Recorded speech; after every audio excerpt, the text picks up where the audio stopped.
कल matric board exam 2024 के छात्र छात्राओं का सामाजिक विज्ञान अर्थात कि सोशल साइंस का पेपर होगा। ये 80 मार्क्स का पेपर है क्योंकि 20 मार्क्स इसका प्रैक्टिकल का एग्जाम अपने स्कूल के स्तर पर आप देकर आए हैं। 80 में 80 आप लाना चाहते हैं तो मैं 2-3 चीज़ आपको बता दे रहा हूँ, इसको जरूर आज दिन भर पढ़ लीजिएगा, आसानी से आपका 80 में 80 आ जाएगा। इससे बाहर कोई भी प्रश्न नहीं आने जा रहा है। कि जैसा देखिए आपको क्या करना है, इसमें हिस्ट्री से प्रश्न आएगा, फिर पॉलिटिकल साइंस से, इकोनॉमिक्स से, डिजास्टर मैनेजमेंट प्लस भूगोल, 5 सेगमेंट से प्रश्न रहेगा। तो पूरा आपका पॉलिटिकल साइंस पूरा ऑब्जेक्टिव सब्जेक्टिव हर एक चैप्टर जितना भी चैप्टर है उतना, और पूरा इकोनॉमिक्स आपको पढ़ जाना है। और कहाँ से पढ़ेंगे तो कल के शाम में जो लाइव क्लास हुआ था, डेली शाम में जो 6:30 PM पे लाइव क्लास होता है, तो कल के शाम के लाइव क्लास में मैं आपको पूरा पॉलिटिकल साइंस और इकोनॉमिक्स करा चुका हूँ, पूरा एक भी चैप्टर हम लोग नहीं छोड़े हैं। और उसके साथ साथ एक आपका 2 सेट में मैं प्रश्न भी कराया था 80 + 80 ऑब्जेक्टिव।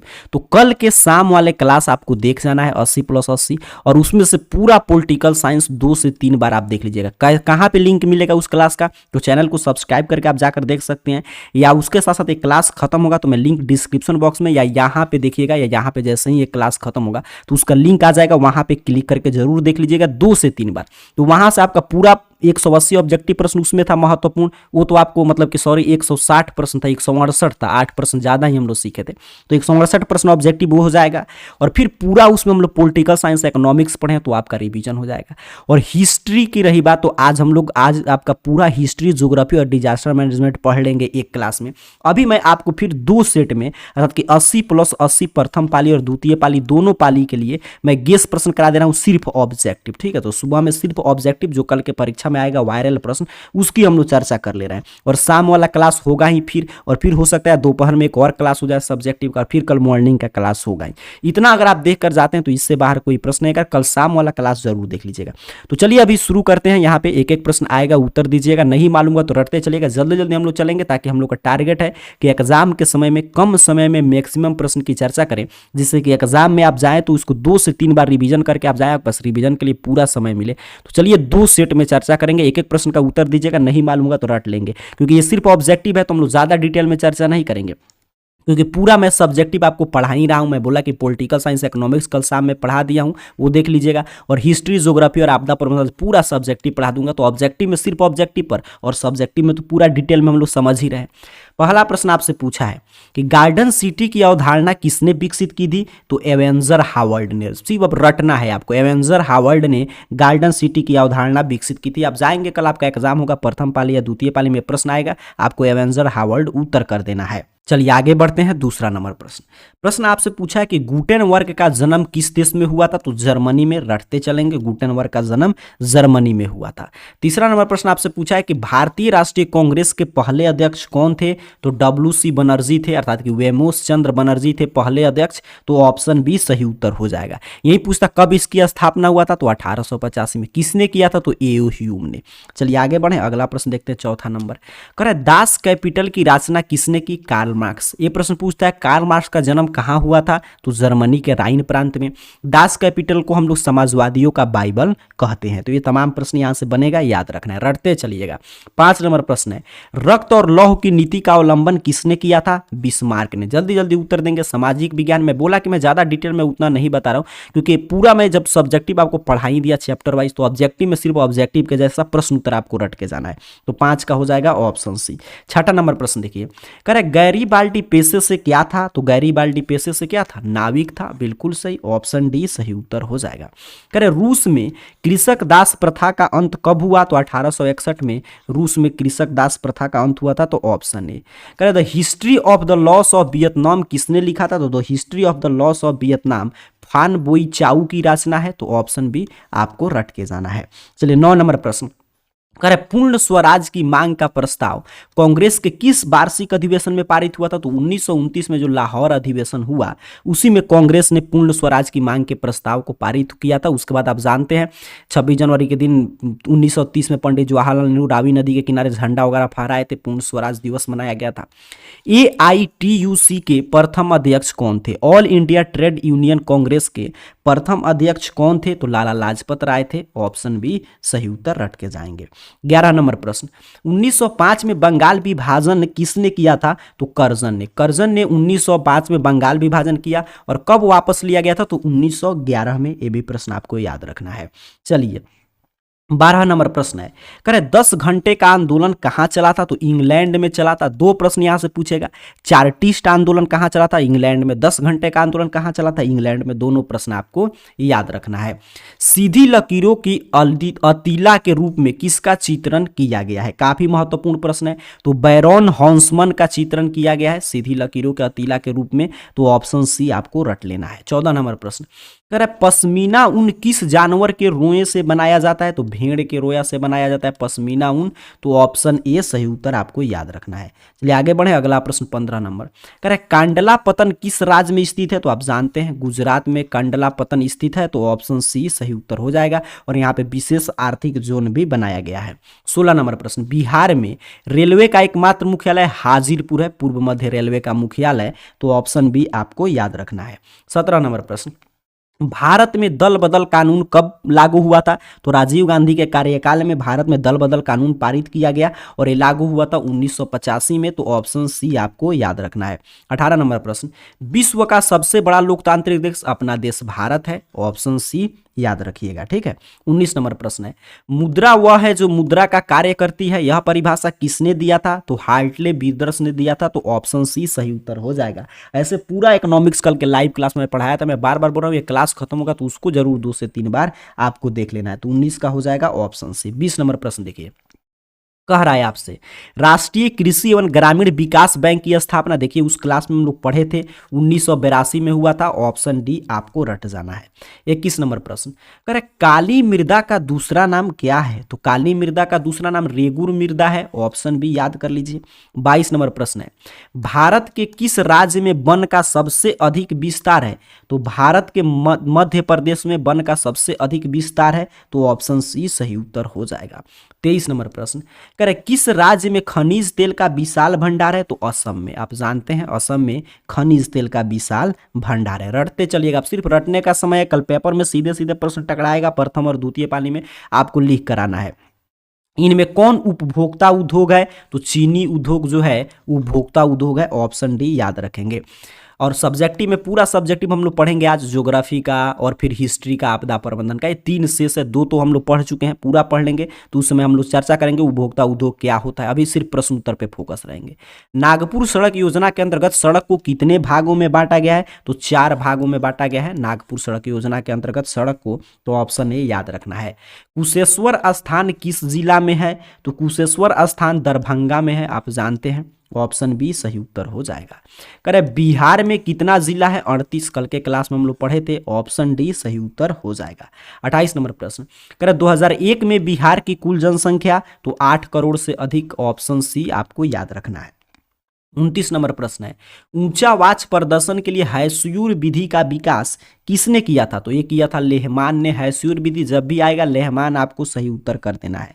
30 नंबर प्रश्न, निम्न में से कौन सा उद्योग चूना पत्थर को कच्चे माल के रूप में प्रयोग करता है? तो सीमेंट उद्योग में आप जानते हैं चूना पत्थर कच्चे माल के रूप में प्रयोग होता है। तो ऑप्शन सी आपको याद करके जाना है। 31 नंबर प्रश्न, भारत में औरतों के लिए आरक्षण की व्यवस्था किस संस्था में है? तो पंचायती राज व्यवस्था में है। ऑप्शन डी सही उत्तर हो जाएगा। और सबसे पहला कौन सा राज्य था? तो बिहार राज्य बना था जो पंचायती राज व्यवस्था में औरतों को आरक्षण दिया था। तो ये भी प्रश्न आएगा तो आपको उत्तर बिहार करना था। लोकसभा में निर्वाचन हेतु कुल कितने सीटें हैं? तो 543। ऑप्शन सी सही उत्तर हो जाएगा। निर्वाचन के लिए पूछ रहा है, बाकी मनोनीत सीट है। चलिए आगे बढ़े। अगला प्रश्न 33 नंबर, कह रहा है निम्नलिखित में से कौन भारतीय किसान यूनियन के नेता थे? तो महेंद्र सिंह टिकैत थे। ये भी प्रश्न कई बार पूछा जा चुका है, रटते चलेंगे। राजनीतिक दल की नींव सर्वप्रथम किस देश में पड़ा? ब्रिटेन में पड़ा। पूरा ये पॉलिटिकल साइंस में पढ़ाया हूं कल हर एक चैप्टर, तो जरूर देख लीजिएगा वो क्लास। ब्रिटेन में पड़ा। किसके फैसले में व्यक्तिगत पूर्वाग्रह की अधिकता रहती है? तो किसके फैसले में रहता है? गैर लोकतांत्रिक, जो गैर लोकतांत्रिक दोष में उसमें व्यक्तिगत पूर्वाग्रह की अधिकता रहता है। कह रहे भारत में सर्वोच्च न्यायालय के मुख्य न्यायाधीश की नियुक्ति कौन करता है? तो सुप्रीम कोर्ट के मुख्य न्यायाधीश की नियुक्ति राष्ट्रपति करता है। तो ऑप्शन बी सही उत्तर हो जाएगा। 37 नंबर प्रश्न, करें एशिया का पहला निर्यात संवर्धन क्षेत्र कहाँ स्थापित किया गया था? भारत में। रटते चलेंगे, ऑप्शन ए 37 का सही उत्तर हो जाएगा। 38 नंबर प्रश्न है, सूचना के अधिकार आंदोलन की शुरुआत कहाँ हुआ था? राजस्थान में हुआ था, याद रखेंगे। सूचना का अधिकार आंदोलन तब भी राजस्थान, अगर पूछे कि सबसे पहले बार पंचायती राज व्यवस्था, तब भी राजस्थान ही होगा। बिहार के किस जिला में प्रति व्यक्ति आय सर्वाधिक है? तो पटना का, कल मैं बता रहा था कि बिहार के 38 जिला में पटना का सबसे अधिक है प्रति व्यक्ति आय, और सबसे कम अगर आप क्लास में होंगे तो याद होगा सीहोर का। चलिए आगे बढ़ेंगे, अगला प्रश्न 40 नंबर, वैश्वीकरण के कितने मुख्य अंग है? तो ऑप्शन के अकॉर्डिंग चलेंगे, 4 है, ऑप्शन डी सही उत्तर हो जाएगा।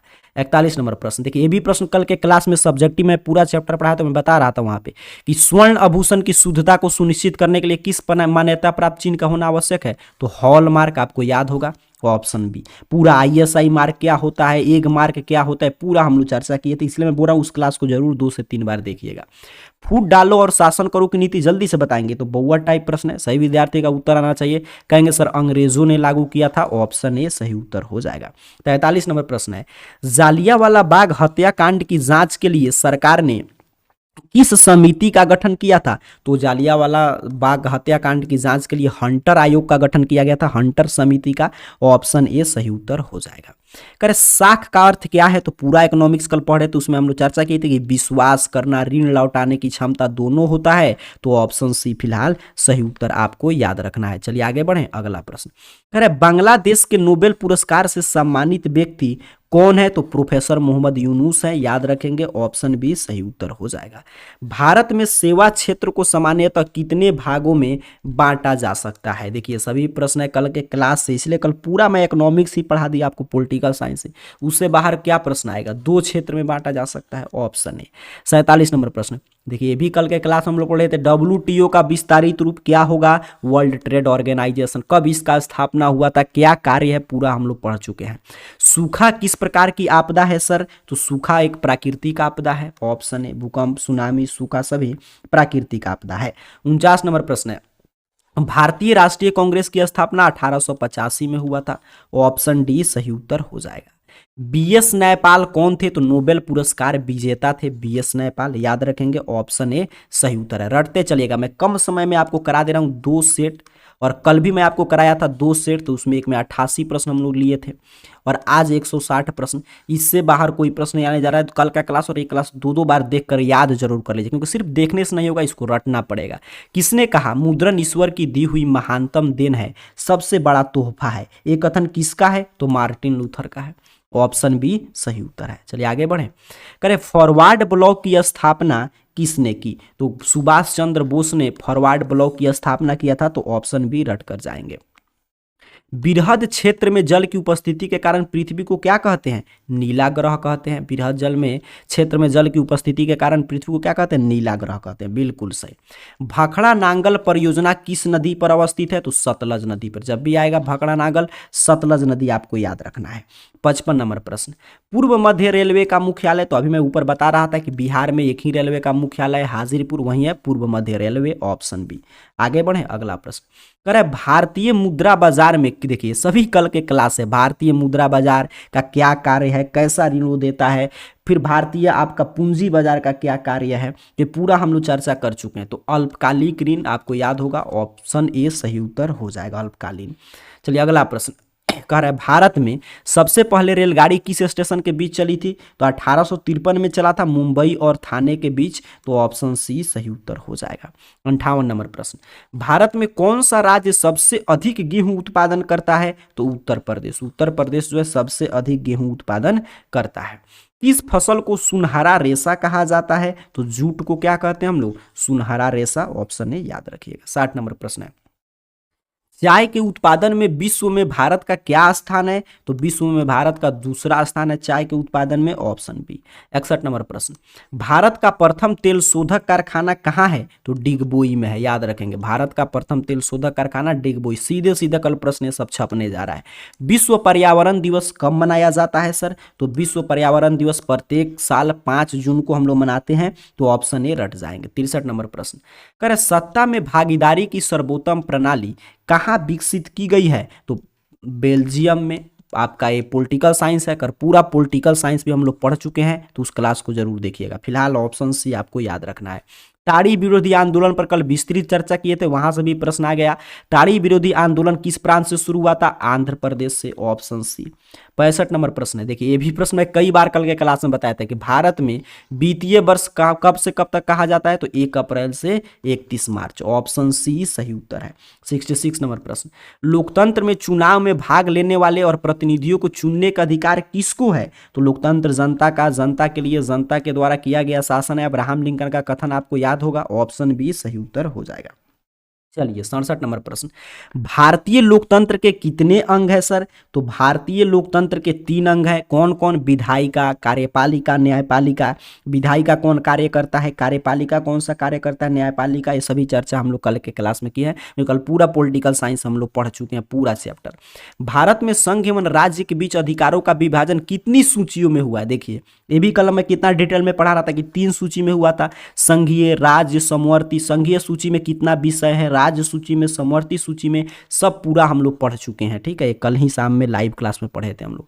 वर्तमान में नेपाल की शासन प्रणाली है, तो वर्तमान में नेपाल की शासन प्रणाली लोकतांत्रिक है। और इस समय देखिए जब ये प्रश्न पूछा था तब भी और अभी भी है, प्रचंड का वहां पे सरकार है, तो ऑप्शन ए सही उत्तर हो जाएगा। 70 नंबर प्रश्न, अगर संघीय व्यवस्था में सरकार होती है तो संघीय व्यवस्था में दोहरी सरकार होती है, एक राज्य स्तर पे, एक केंद्र स्तर पे, ऑप्शन ए सही उत्तर हो जाएगा। अगर 1971 ईस्वी के आम चुनाव में सत्तारूढ़ कांग्रेस ने क्या नारा दिया था? तो गरीबी हटाओ का नारा दिया गया था, ऑप्शन ए सही उत्तर है। चलिए 1971 से देखिए नारा जारी है। अगर नरेगा कार्यक्रम के नाम के साथ किस व्यक्ति का नाम जुड़ा है? तो महात्मा गांधी का नाम, तभी तो नरेगा बन गया मनरेगा, ऑप्शन डी महात्मा गांधी रोजगार गारंटी योजना, ऑप्शन डी सही उत्तर हो जाएगा। अरे भारत में योजना आयोग का गठन कब किया गया था? तो भारत में योजना आयोग का गठन हुआ था 15 मार्च 1950 को। योजना आयोग का कौन सा कार्य था? नीति आयोग कौन कार्य कर रहा है? नीति आयोग का पूरा नाम, पूरा कल हम लोग इकोनॉमिक्स पढ़ चुके हैं। 74 नंबर प्रश्न, प्लास्टिक मुद्रा, सीधे सीधे कल के हम लोग क्लास से प्रश्न है, एटीएम है। आप जानते हैं एटीएम क्या है? प्लास्टिक मुद्रा है। 75 नंबर प्रश्न, भारत की वित्तीय राजधानी किस शहर को कहते हैं? मुंबई को कहते हैं, ऑप्शन ए सही उत्तर हो जाएगा। अगर उपभोक्ता अधिकार दिवस, उपभोक्ता संरक्षण क्या है? उपभोक्ता अधिकार दिवस कब मनाया जाता है? उपभोक्ता को कौन कौन से अधिकार हैं? कहाँ आप कितना रुपया का आपका नुकसान होगा तो कहाँ पे शिकायत कर सकते हैं? ये सभी पूरा डिटेल में कल हम लोग पढ़े थे, तो क्लास जरूर देखिएगा। फिलहाल याद रखेंगे 15 मार्च को प्रत्येक वर्ष उपभोक्ता अधिकार दिवस मनाया जाता है। 77 नंबर प्रश्न, भारत में सहकारिता आंदोलन का प्रारंभ कब हुआ था? 1904 में हुआ था सर, ऑप्शन ए रट जाएंगे। 78 नंबर प्रश्न, कर इनमें से किसे पिछड़ा राज्य कहा जाता है? तो बिहार। बिहार के पिछड़ेपन के क्या कारण है? इसको कैसे दूर किया जा सकता है? पूरा हम लोग पढ़ चुके हैं।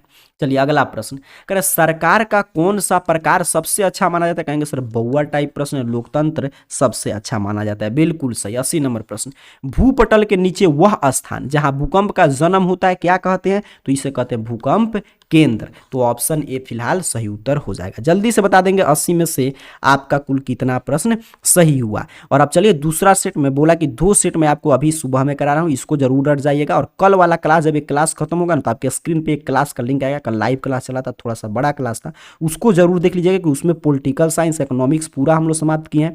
और इस क्लास में ऑब्जेक्टिव पढ़े, और फिर कुछ देर बाद क्लास आएगा उसमें पूरा हम लोग ज्योग्राफी लाइव क्लास में और हिस्ट्री समाप्त कर लेंगे। और फिर शाम में जो क्लास चलता है ऑब्जेक्टिव का, और कल सुबह में वो तो जारी रहेगा। तो सभी कल के एग्जाम में तो इससे बाहर कोई प्रश्न नहीं आने जा रहा है, चाहे आपका एग्जाम प्रथम पाली में हो या द्वितीय पाली में। चलिए दूसरा सेट शुरू करें, उसके एक एक प्रश्न आएगा, उसका उत्तर दीजिएगा। नहीं मालूम होगा तो मैं सही उत्तर इसलिए बता रहा हूँ, आपको रटते चलना है। चलिए दूसरा सेट का प्रश्न यहां से शुरू हो रहा है, ध्यान से एक एक प्रश्न को देखिएगा, नहीं मालूम हुआ तो याद करते चलिएगा। पहला प्रश्न काफी आसान है, कह मेजनी का संबंध किस संगठन से था? तो मेजनी का संबंध आप जानते हैं कार्बोनरी संगठन से था, ऑप्शन बी सही उत्तर रट जाइएगा। कह रूस में जार का क्या अर्थ होता है? तो रूस में जार का अर्थ होता है रूस का सम्राट, बहुआ टाइप प्रश्न है, ऑप्शन डी सही उत्तर है। चलिए तीसरे नंबर प्रश्न का उत्तर देंगे, जल्दी से सही विद्यार्थी का उत्तर आना चाहिए, उत्तर देते चलिए और याद करते चलिएगा। तीसरा नंबर प्रश्न, कह हुआ आंदोलन किस प्रकृति का था? तो हुआ आंदोलन क्रांतिकारी धार्मिक प्रवृत्ति का था, आप जानते हैं, ऑप्शन डी फिलहाल याद रखेंगे। भारत में खिलाफत आंदोलन कब शुरू हुआ? 1920 में भारत में खिलाफत आंदोलन शुरू हुआ था। 1917 में भारत में पहला जूट मिल किस शहर में स्थापित हुआ था? कोलकाता में। कहाँ स्थापित हुआ था?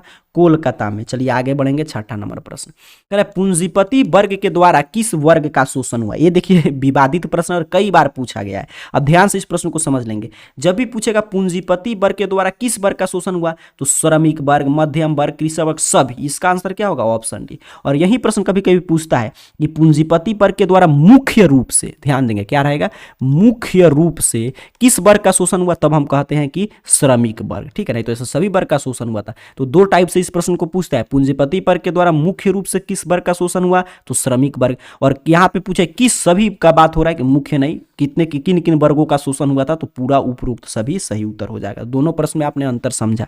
7 नंबर प्रश्न कह रहा है प्राचीन काल में किस स्थल मार्ग से एशिया तथा यूरोप के बीच व्यापार होता था, तो रेशम मार्ग से, ठीक है, ऑप्शन बी। 8 नंबर प्रश्न है गुटेनबर्ग ने सर्वप्रथम किस पुस्तक की छपाई की, तो बाइबल की छपाई की थी, ऑप्शन डी सही उत्तर हो जाएगा। 9 नंबर प्रश्न है राष्ट्रपति के नाम से किसे राष्ट्रपिता के नाम से किसे जाना जाता है, ध्यान देंगे, राष्ट्रपिता के नाम से किसे जाना जाता है, बउआ टाइप प्रश्न है, महात्मा गांधी को। आगे बढ़े, अगला प्रश्न 10 नंबर कह रहे आपसे कि कौन सा सामाजिक वर्ग बुद्धिजीवी वर्ग के रूप में उभर कर आया था, तो मध्यम वर्ग। मध्यम वर्ग आगे चलकर बुद्धिजीवी वर्ग के रूप में उभर कर सामने। ऐसे आज पूरा हिस्ट्री ज्योग्राफी हम लोग पढ़ेंगे। यूरोपीय सभ्यता का पालना किसे कहा जाता है, तो यूनान को। यूनान को क्या कहते हैं, यूरोपीय सभ्यता का पालना। 1917 की रूसी क्रांति के समय किस जार का शासन था, तो उस समय निकोलस द्वितीय का शासन था। 1917 का जब रूसी क्रांति होता है, तो ऑप्शन डी याद रखेंगे।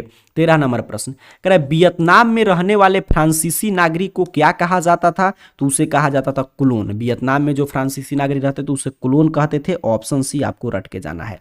कह रहा है किस खनिज को उद्योग की जननी माना गया है, तो लोहा को। लोहा जो है सबसे मतलब कि मुख्य आधारभूत उद्योग है और इसको उद्योग की जननी मानते हैं।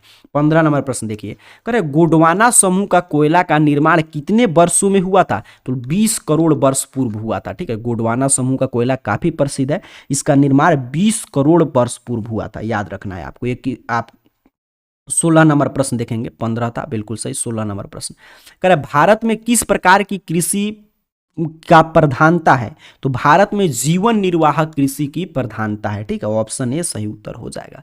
17 नंबर प्रश्न कह रहे इनमें सत्ता की साझेदारी का एक सही लाभ क्या है, तो सत्ता की साझेदारी कल हम लोग पढ़ रहे थे कि समुदाय के मध्य टकराव को कम करता है, यही इसका प्रमुख लाभ है, तो ऑप्शन सी सही उत्तर है। 18 नंबर प्रश्न देखिए नगर निगम का मुख्य प्रशासक, देखिए इसलिए मैं बोल रहा हूँ कि कल का क्लास जरूर देखिएगा। यहाँ पे देखिए पूरा हम लोग सब्जेक्टिव में समझे थे कि नगर निगम का कार्यकाल क्या होता है, वहाँ का मुख्य प्रशासक कौन होता है, तो नगर आयुक्त होता है, ऑप्शन डी याद रखेंगे। 19 नंबर प्रश्न है जीवन की भौतिक गुणवत्ता का सूचक कौन है, तो यहाँ पे सभी है, जीवन प्रत्याशा, शिशु मृत्यु दर, मौलिक साक्षरता, ये सभी जीवन की भौतिक गुणवत्ता का सूचक है, तो ऑप्शन डी याद रखेंगे। 20 नंबर प्रश्न मुद्रा का प्रमुख कार्य, मुद्रा का प्रमुख काम क्या है, विनिमय का माध्यम है, मूल्य का मापक है, मूल्य का संचय का कार्य करता है, इसलिए ऑप्शन डी। कैसे करता है, तो सब्जेक्टिव प्रश्न का क्लास आपको देखना होगा, कल क्लास हम लोग किए थे। कह रहे जब हम लैंगिक विभाजन की बात करते हैं तो हमारा अभिप्राय होता है, तो जब हम लैंगिक विभाजन की बात करते हैं तो हमारा अभिप्राय होता है कि समाज द्वारा स्त्री और पुरुष को दी गई असमान भूमिकाएं, ठीक है, ऑप्शन बी सही उत्तर हो जाएगा। आगे बढ़े, अगला प्रश्न कह रहे निम्नलिखित में से कौन संघ राज्य की विशेषता नहीं है, ये आपसे पूछा जा रहा है, तो कौन, यहाँ पे मैं देखता हूँ, अच्छा 21 नंबर ना था, बिल्कुल सही। यहाँ पे 22 नंबर प्रश्न है कौन जो है संघ राज्य की विशेषता नहीं है, तो इकहरी शासन व्यवस्था, ये भी कई बार पूछा गया है। 23 नंबर प्रश्न देखिए कह रहे बिहार में संपूर्ण क्रांति का नेतृत्व किसने किया था, संपूर्ण क्रांति क्या है, इसका क्या बेनिफिट हुआ था, ये भी हम लोग कल पढ़े थे पॉलिटिकल साइंस में। जयप्रकाश नारायण किए थे, कब हुआ था, पूरा हम लोग चर्चा कर चुके हैं। 24 नंबर प्रश्न इनमें से कौन सी एक बात लोकतांत्रिक व्यवस्था के अनुरूप नहीं है, तो बहुसंख्यकों का शासन जो है वो लोकतांत्रिक व्यवस्था के अनुरूप नहीं है, तो ऑप्शन डी। 25 नंबर प्रश्न भारत एक लोकतांत्रिक राज्य है, निम्नलिखित में से किसमें यह घोषणा की गई है, तो प्रस्तावना में, भारत के संविधान के प्रस्तावना में यह घोषणा किया गया है कि भारत एक लोकतांत्रिक राज्य है। चलिए आगे बढ़े, अगला प्रश्न देखते हैं। 26 नंबर कह रहा है प्रश्न आपसे किस लोकसभा चुनाव के बाद महिलाओं की भागीदारी 10% से अधिक हो गई। देखिए ये भी कल पढ़े थे हम लोग 15वीं लोकसभा में, ठीक है। ऑप्शन बी फिलहाल सही उत्तर याद रखेंगे। 27 नंबर प्रश्न है, निम्नलिखित में से कौन राष्ट्रीय दल है? तो भारतीय जनता पार्टी। राष्ट्रीय दल कैसे होते हैं, कैसे चुनाव आयोग जो है बताता है कि राष्ट्रीय दल है, ये राष्ट्रीय दल नहीं है, ये पूरा डिटेल में हम लोग चर्चा कर चुके हैं कल कि कौन कौन राष्ट्रीय दल है, उसका चुनाव चिन्ह क्या है। तो वो क्लास जरूर देखिएगा, ये क्लास खत्म होगा ना तो स्क्रीन पर देखिएगा, लिंक आएगा, देख लीजिएगा पूरा। लोकतंत्र का प्राण, तो राजनीतिक दल को ऑप्शन है। वो जो भी विद्यार्थी वो क्लास देकर जाएंगे तो उनको पॉलिटिकल साइंस और इकोनॉमिक्स से कोई प्रश्न आएगा तो उनसे गलत नहीं होने जा रहा है, ठीक है, कि ऑब्जेक्टिव और सब्जेक्टिव पूरा पाठ हम लोग पढ़े हैं टू द पॉइंट। भारत के संघ एवं राज्यों के बीच अधिकार का विभाजन, तो अभी चर्चा कर रहे थे 3 सूची में हुआ है, संघ सूची, राज्य सूची और समवर्ती सूची। चलिए 30 नंबर प्रश्न, निम्नलिखित में कौन लोकतंत्र में रंग भेद के विरोधी नहीं थे? तो जेड गुड्डी जो थे वो रंग भेद के विरोधी नहीं थे, तो ऑप्शन डी सही उत्तर हो जाएगा। चलिए 31 नंबर प्रश्न की बात करें तो प्रश्न आपसे कह रहा है कि सासाराम नगर का विकास कब हुआ था? तो मध्य युग में सासाराम नगर का विकास होता है, तो ऑप्शन ए सही उत्तर हो जाएगा। 32 नंबर प्रश्न, अविभाजित बिहार में निम्नलिखित में कौन एकमात्र नियोजित नगर था? मतलब जब बिहार का विभाजन नहीं हुआ था, तब जब 15 नवंबर 2000 को विभाजन हो गया तो उसके बाद तो ये रांची में, झारखंड में चला गया। अभी कौन उस समय कौन था? तो जमशेदपुर था, ठीक है। ऑप्शन सी सही उत्तर है, याद रखेंगे, क्योंकि देखिए यहाँ पे पूछा है कि अविभाजित बिहार में। चलिए आगे बढ़े, अगला प्रश्न 33 नंबर कह रहा है, पटना हवाई अड्डा का क्या नाम है? तो जयप्रकाश अंतर्राष्ट्रीय हवाई पतन पटना हवाई अड्डा का नाम है। कह रहे बिहार का रज्जू मार्ग कहाँ है? तो राजगीर में। बिहार का रज्जू मार्ग कहाँ है? राजगीर में, बिल्कुल सही। 35 नंबर प्रश्न, बिहार में खनिज तेल की संभावना है? तो हिमालय क्षेत्र में है, ऑप्शन ए सही उत्तर हो जाएगा। 36 नंबर प्रश्न देखते हैं, कांवर झील कहाँ पर स्थित है? तो कांवर झील बेगूसराय जिला में है, ऑप्शन सी सही उत्तर है, याद रखेंगे। संजय गांधी जैविक उद्यान किस नगर में स्थित है? तो बउआ टाइप प्रश्न, यही तो है पटना का चिड़ियाघर, ऑप्शन डी सही उत्तर रट कर जाना है आपको। 38 नंबर प्रश्न, निम्नलिखित में से कौन सड़कों का एक वर्ग नहीं है? तो पूर्व पश्चिम गलियारा सड़कों का वर्ग नहीं है, बाकी एक्सप्रेस वे, स्वर्णिम चतुर्भुज मार्ग, सीमांत सड़कें सभी सड़कों का वर्ग है। चलिए 39 नंबर प्रश्न, जिस देश का राष्ट्रीय आय अधिक, तो याद कीजिए कल के क्लास में हम लोग पढ़े थे कि जिस देश का राष्ट्रीय आय अधिक वह विकसित होता है, ऑप्शन बी सही उत्तर हो जाएगा। 40 नंबर प्रश्न, भारत के किस राज्य में प्रति व्यक्ति आय सर्वाधिक है? तो गोवा का प्रति व्यक्ति आय सर्वाधिक, और सबसे कम किसका है? बिहार का है, ठीक है। आगे बढ़ते हैं, अगला प्रश्न कह रहे निम्नलिखित में कौन मुद्रा का कार्य नहीं है? ये आपसे पूछा जा रहा है। तो उत्पादन आप जानते हैं मुद्रा का कार्य नहीं है, बाकी विनिमय का माध्यम, मूल्य का मापक, मूल्य संचय सभी कार्य है। भारत का केंद्रीय बैंक कौन है? Reserve bank of India, RBI Bharat का केंद्रीय बैंक है, जिससे बैंकों का बैंक कहा जाता है। मुद्रा वगैरह जारी करने के लिए अधिकृत बैंक यही है। चलिए आगे बढ़ेंगे, अगला प्रश्न कर ऊर्जा का मुख्य स्रोत क्या है? तो कोयला, पेट्रोलियम, विद्युत सभी है, तो ऑप्शन डी सही उत्तर हो जाएगा। अगला प्रश्न देखिए, कर आर्थिक विकास किससे संबंधित है? आर्थिक विकास का मतलब क्या होता है? कल पूरा चर्चा किए थे, आर्थिक विकास क्या है, आर्थिक वृद्धि क्या है, दोनों में क्या अंतर है। तो आर्थिक विकास में परिमाणात्मक परिवर्तन और गुणात्मक परिवर्तन दोनों होता है, तो ऑप्शन सी। 45 नंबर प्रश्न, निम्नलिखित में से किसे बाढ़ से सबसे अधिक हानि होती है? तो फसल, पशु, भवन सभी को होता है, तो ऑप्शन डी सही उत्तर हो जाएगा। कर सामान्य संचार व्यवस्था बाधित होने का मुख्य कारण क्या है? तो ये भी आया था कल प्रश्न, केबल का टूट जाना, और ऐसे सभी कारण है लेकिन मुख्य देखिए पूछा जा रहा है, तो केबल का टूट जाना। 47 नंबर प्रश्न, आग से जलने की स्थिति में किस प्राथमिक उपचार की आवश्यकता होती है? तो ठंडा पानी डालना चाहिए आग से जलने की स्थिति में। 48 नंबर प्रश्न है, भूकंप केंद्र के ऊर्ध्वाधर पृथ्वी पर स्थित केंद्र को क्या कहा जाता है? तो उसे बोलते हैं अधिकेंद्र। भूकंप केंद्र नीचे रहता है जहां से भूकंप उत्पन्न हुआ, और पृथ्वी पर जहां पर सबसे पहले महसूस हुआ उसे अधिकेंद्र बोला जाता है। 49 नंबर प्रश्न, मजदूर दिवस कब मनाया जाता है? तो मजदूर दिवस आप जानते हैं प्रत्येक वर्ष 1 मई को मनाते हैं, तो ऑप्शन बी याद रखेंगे।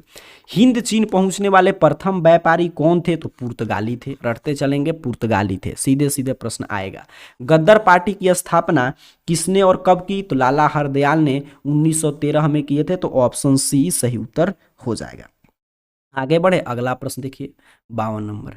करें राष्ट्रीय स्वयंसेवक संघ की स्थापना कब और किसने किया था? तो ये के बी हेडगेवार ने किया था 1925 में। आरएसएस जो है राष्ट्रीय स्वयंसेवक संघ, उसकी स्थापना 1925 में होता है, के बी हेडगेवार ने। ऑप्शन बी सही उत्तर हो जाएगा। पंजाब की भूमि निम्नीकरण का मुख्य कारण क्या है सर? तो अधिक सिंचाई है, रटते चलेंगे, ऑप्शन सी। करें बिहार में कितने प्रतिशत भौगोलिक क्षेत्र में वन का फैलाव है? तो 7.1%, बिल्कुल सही, ऑप्शन ए सही उत्तर है। 55 नंबर प्रश्न है, भारत में किस स्थान पर पहला परमाणु ऊर्जा स्टेशन केंद्र स्थापित किया गया था? तो तारापुर में। तारापुर में पहला परमाणु ऊर्जा स्टेशन केंद्र स्थापित किया गया था। निम्नलिखित में कहाँ जूट के कारखाने स्थापित हैं? तो कटिहार में, याद रखेंगे, कटिहार में क्या है? जूट का कारखाना स्थापित है। मानचित्र में मैदान को किस रंग से दिखाया जाता है? तो हरा रंग से दिखाते हैं, तो ऑप्शन ए सही उत्तर हो जाएगा। सबसे अधिक आबादी वाला जिला कौन सा है? तो पटना है। तो बउआ टाइप प्रश्न ऐसे कल क्लास में भी आया था। बिहार में रेल परिवहन का शुभारंभ कब माना जाता है? तो 1800, यहाँ पे रेल परिवहन ध्यान से देंगे। ऐसे तो रेलवे का शुरुआत 1853 में हुआ था, लेकिन रेल परिवहन 1860 में। ऑप्शन बी सही उत्तर हो जाएगा। करें बिहार राज्य में कितनी प्रतिशत जनसंख्या कृषि कार्य में लगी हुई है? तो 80%, रटते चलेंगे। आगे बढ़ते हैं 61 नंबर प्रश्न। पारादीप पतन किस राज्य में स्थित है? तो उड़ीसा में है। पारादीप पतन कहाँ है? उड़ीसा में। गेहूं उत्पादन में विश्व में भारत का कौन सा स्थान है? तो गेहूं उत्पादन में हम लोग का दूसरा स्थान है। ऑप्शन बी सही उत्तर हो जाएगा। किस देश में बहुदलीय व्यवस्था नहीं है? ध्यान देंगे, एक दलीय व्यवस्था, द्विदलीय व्यवस्था, बहुदलीय व्यवस्था क्या होता है, कहाँ पे नहीं है, पूरा हम लोग चर्चा किए थे। ब्रिटेन में नहीं है, ऑप्शन डी। पूरा उस क्लास को जब क्लास खत्म हो रहा है तो लिंक आएगा, जरूर देख लीजिएगा। जनता दल यूनाइटेड पार्टी का गठन कब हुआ था? तो 1999 में हुआ था। ठीक है। 65 नंबर प्रश्न। भारतीय जनता पार्टी के प्रथम अध्यक्ष कौन थे? तो अटल बिहारी वाजपेयी थे, आप जानते हैं। ऑप्शन डी सही उत्तर हो जाएगा। चिपको आंदोलन निम्नलिखित में से किससे संबंधित है? पेड़ काटने के विरोध से। और चिपको आंदोलन क्या होता है, कैसे, इसमें क्या क्या हुआ, पूरा हम लोग पढ़ चुके हैं कल पॉलिटिकल साइंस में। 67 नंबर प्रश्न। दल बदल कानून किस पर लागू होता है? तो सांसदों और विधायकों पर दल बदल कानून लागू होता है। कल के क्लास में होंगे तो आप कहेंगे सब बउआ टाइप प्रश्न है, बिल्कुल सही। बिहार में पंचायती राज संस्थाएं त्रिस्तरीय है, बलवंत राय मेहता समिति के अनुशंसा पे। ऑप्शन सी सही उत्तर हो जाएगा। इंदिरा गांधी ने 25 जून में डैश डैश आपातकाल की घोषणा की। 25 जून कितना ईस्वी को इन्होंने घोषणा किया था? तो 1975। सभी देखिए कल के सब्जेक्टिव क्लास से प्रश्न आ रहा है। शिक्षा संविधान की किस सूची का विषय है? तो समवर्ती सूची का विषय है। ऑप्शन सी याद रखेंगे। क्षेत्रवाद की भावना का कुपरिणाम क्या है सर? तो अलगाववाद। अलगाववाद क्या है, ये भी कल पढ़े थे। क्षेत्रवाद की भावना का ये कुपरिणाम है। 72 नंबर प्रश्न है। व्यावसायिक बैंकों का राष्ट्रीयकरण कब किया गया? तो 1969 में। ऑप्शन सी याद रखेंगे। 73 नंबर प्रश्न। पार्ले समूह के थम्सअप ब्रांड को किस कंपनी ने खरीदा था? कोको कोला ने खरीदा था सर। ऑप्शन ए रट जाएंगे। भारतीय रिजर्व बैंक की स्थापना कब हुई? तो 1935 में हुआ था। ऑप्शन बी सही उत्तर हो जाएगा। गरीबी गरीबी को जन्म देती है, यह कथन किसका है? यह कथन रैगनर नर्क्स ने कहा था, गरीबी गरीबी को जन्म देती है। ऑप्शन सी सही उत्तर हो जाएगा। चलिए आगे बढ़ें, अगला प्रश्न देखते हैं आपका 76 नंबर। करें बिहार में प्राथमिक सहकारी कृषि साख समिति ड्राफ्ट 10वीं योजना के अनुसार कितना है? ये आपसे पूछा जा रहा है। तो 6, 8, 4 एक मतलब 68, 41 है, बिल्कुल सही। ऑप्शन सी रट जाइएगा। किस क्षेत्र को द्वितीयक क्षेत्र कहा जाता है? तो आप कल हम लोग पढ़े थे, कृषि क्षेत्र को प्राथमिक क्षेत्र, उद्योग क्षेत्र को द्वितीयक क्षेत्र और सेवा क्षेत्र को तृतीयक क्षेत्र कहते हैं। कह रहे देश में जिला फॉर्म की संख्या है? तो देश में जिला फॉर्म की संख्या 682 है। ठीक है, आगे बढ़ेंगे, अगला प्रश्न। कह रहे किस देश की सीमा बिहार से जुड़ी है? तो नेपाल की सीमा क्या है? बिहार से जुड़ा हुआ है, बिल्कुल सही। 80 नंबर प्रश्न। किस देश को भूकंप एवं ज्वालामुखी का देश कहा जाता है? तो जापान को। जापान में काफ़ी हमेशा देखेंगे आप तो ज्वालामुखी विस्फोट होते रहता है, भूकंप वगैरह आते रहता है। तो 2 सेट मैंने आपको करा दिया पूरा, और इस 2 सेट में 180 प्रश्न था, इसको याद करके आपको जाना। और कल वाला क्लास का लिंक आ रहा होगा आपके स्क्रीन पे, उसको जरूर बार बार देख लीजिएगा। फिर आगे आप लोग का डिमांड आएगा, कल का क्लास आप देखकर बताएंगे तो उसी रूप में हम लोग हिस्ट्री और ज्योग्राफी और आपका आपदा प्रबंधन का भी क्लास करेंगे। ऐसे शाम में तो 6:30 PM पे लाइव क्लास होगा ही। तब तक के लिए कल वाला क्लास और इसको बार बार देकर याद कर लीजिए। ठीक है, तो कल वाला क्लास का जो लिंक आ रहा है आपके स्क्रीन पे देखिए, जिस वीडियो का लिंक है उस पर क्लिक करके देख लीजिए पूरा क्लास। आप सभी को बहुत बहुत धन्यवाद।